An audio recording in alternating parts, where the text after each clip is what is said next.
Hola, bienvenido a nuestra segunda parte del discipulado. Como bien vimos, la primera parte se trataba de nuestra vida en Cristo. Ahora, la segunda parte es el seguidor de Jesús lleno del Espíritu Santo. En la Biblia podemos encontrar verdades absolutas, enseñanzas y todo, pero para comprender esto necesitamos del Espíritu Santo, ya que Él es el que nos ilumina para entender lo que dice su palabra. El Espíritu Santo puede enseñar de dos maneras, uno que es personal y la otra cuando oímos a los pastores, maestros que son designados por Dios. Y necesitamos de ambos, necesitamos tener un estudio personal y escuchar la palabra de Dios también. Muy bien, en los primeros capítulos hemos descubierto razones por las cuales Jesucristo forma parte de nuestra vida y que Él es el centro de ella. Pero, ¿cómo vivir una vida lleno del Espíritu Santo? En este capítulo veremos precisamente uno de esos temas, el seguidor obediente de Jesús. Antes de iniciar nuestro estudio, siempre pidámosle a Dios que abra nuestra mente, que abra nuestro corazón, como dice el Salmo 119, versículo 18. Abre mis ojos para que vea las verdades maravillosas que hay en tus enseñanzas. La palabra de Dios nos ayuda a conocer más de Él, experimentar de su verdad. Aparte de ello, nos nutre espiritualmente y nos prepara para las batallas, para los tiempos difíciles. Dios está presente en su palabra viva como una fuerza dinámica que transforma y protege nuestras vidas. El Espíritu Santo nos guía e interactúa con nuestros corazones mientras nosotros nos conectamos con su palabra. A través de la oración podemos comunicarnos con nuestro Padre, podemos ofrecerle alabanza, agradecimiento, presentarle nuestras necesidades, que Él siempre nos escuchará, siempre nos responderá, nos dará consuelo, nos enseñará la verdad, nos da esperanza. La verdadera comunión permite que el amor y la humildad fluyan en maneras que protegen nuestros corazones. Vivir en obediencia diaria nos conecta al camino de la vida para traerle gloria a Dios. En el momento que hemos puesto nuestra fe y nuestra mirada en Jesús como nuestro único Salvador y gobernador de nuestra vida, debemos de estar en obediencia para no perder esa salvación. Primero, veamos una base para la obediencia, contemplar a Dios. ¿Cómo contemplamos a Dios? Miremos algunas características que dice la Biblia sobre Él. En Romanos capítulo 11, versículo 33 al 36, nos habla de que nadie conoce los pensamientos de Dios, ni siquiera nadie sabe de cómo hizo la creación. Ni una persona sabe sus propósitos. Así también lo vemos en el libro de Apocalipsis capítulo 1 versículo 17 al 18.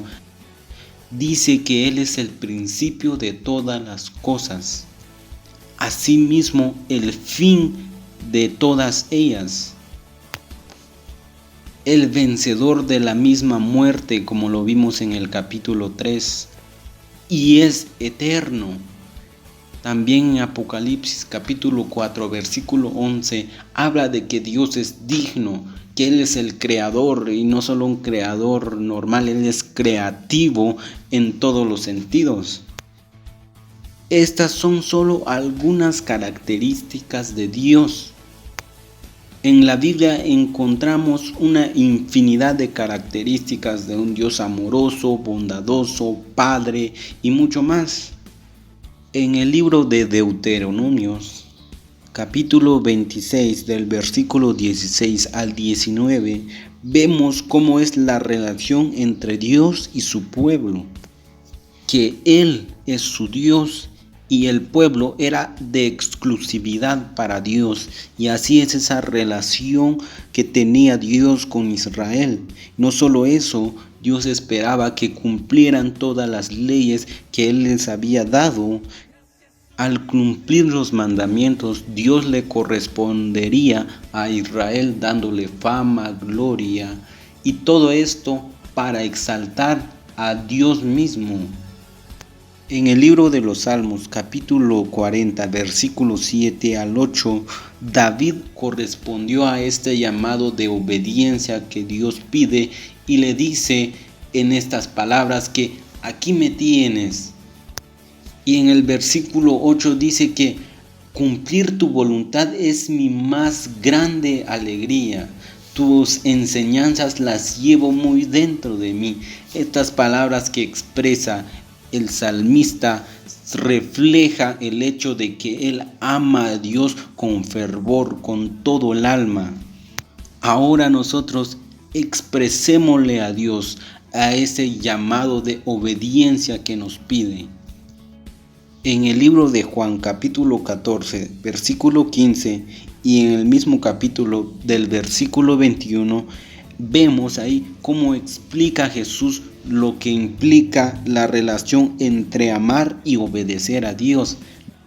Veamos, en el versículo 15 dice, si ustedes me aman, obedecerán mis mandamientos.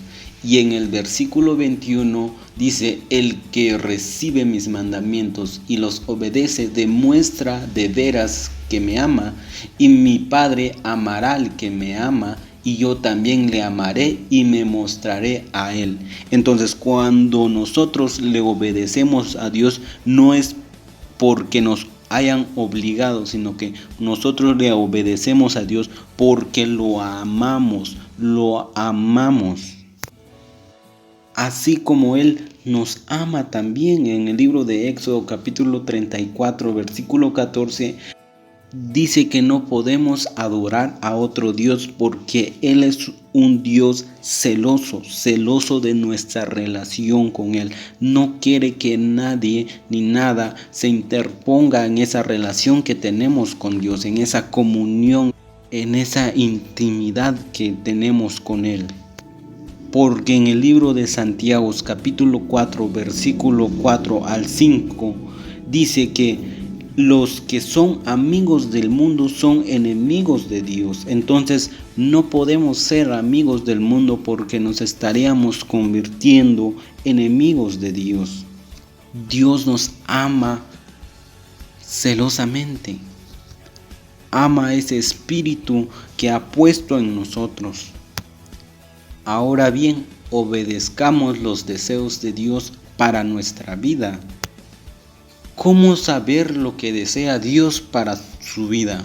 Veamos, en el libro de Salmos capítulo 119 versículo 11 dice, he guardado tus palabras en mi corazón para no pecar contra ti.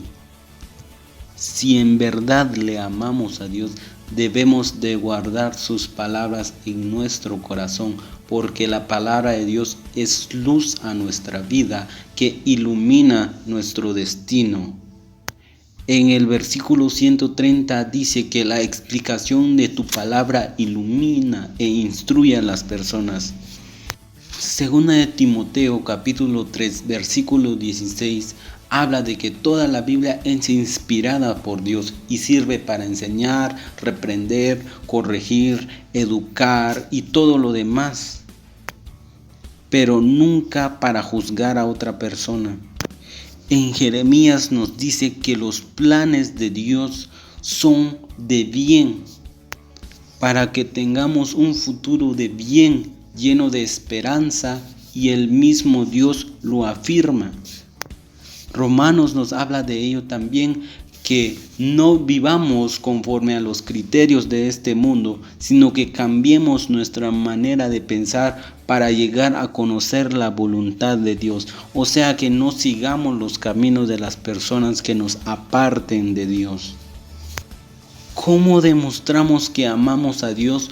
Pues obedeciendo sus mandamientos. ¿Cómo practicar la obediencia? En la tercera sección vemos que es la práctica de vivir en obediencia.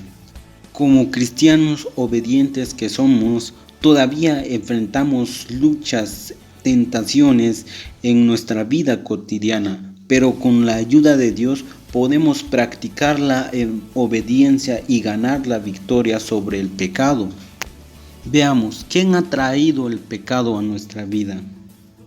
En el libro de Mateo capítulo 4 versículo 1 al 3 habla de un tentador quien tentó a Jesús, que es Satanás.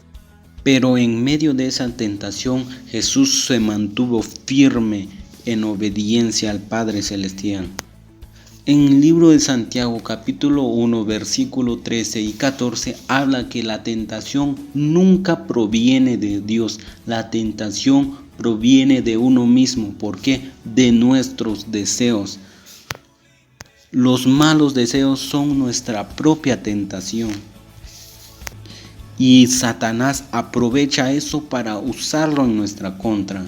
Porque en Josué capítulo 7 versículo 20 al 21 habla de Acán, un hombre que fue tentado por la codicia y el deseo de poseer cosas valiosas, de tener dinero, de tener cosas que los demás no tenían, y lo llevó a la perdición y a la muerte. Acán pudo haber evitado esa tentación en ese mismo momento cuando tenía ese deseo, pero él no lo hizo. El pecado, según Isaías, Santiago y Primera de Juan, que son nuestros propios caminos, cuando no elegimos el camino de Dios, son nuestros pecados. Cuando no hacemos lo bueno, son nuestros pecados. Cuando desobedecemos a Dios, son nuestros pecados.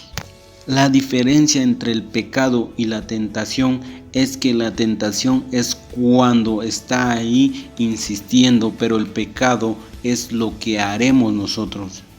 Si accedemos a darle rienda a nuestros deseos carnales, eso es el pecado. Pero el Señor siempre ha sido considerado con nosotros. Primera de Corintios capítulo 10 versículo 13 habla de que no existe ninguna tentación que no se pueda vencer, no existe ninguna tentación en la que nadie haya podido superarla. En medio de esa tentación, Dios mismo abre el camino, Dios mismo estará allí acompañándolo. Nunca lo dejará solo en los momentos más difíciles. Nuestro Padre Celestial estará acompañándolo en todo momento en medio de esas luchas y tentaciones en las que está pasando. Y si cayéremos en la tentación y pecáremos, veamos lo que dice Juan capítulo 1 versículo 9.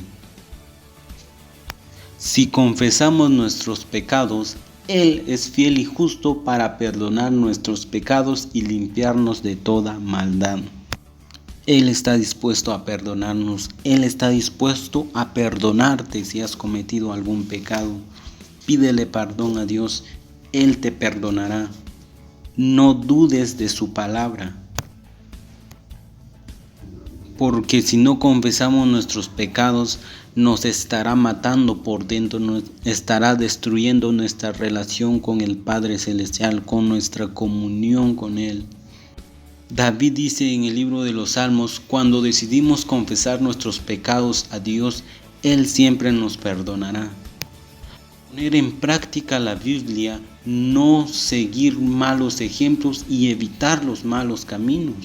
Y si le obedecemos a Dios y le hacemos frente al diablo, Él solito huirá de nosotros. Meditemos en esto todo el tiempo, la confesión de pecados.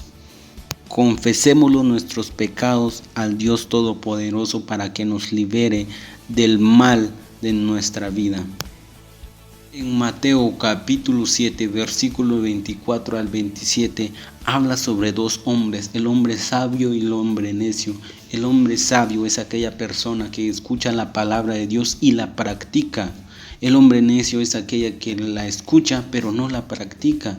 La diferencia es que el hombre sabio, su fe estaba bien fundada, y el hombre necio, en el momento que venían las tentaciones, su vida se derrumbaba en un segundo.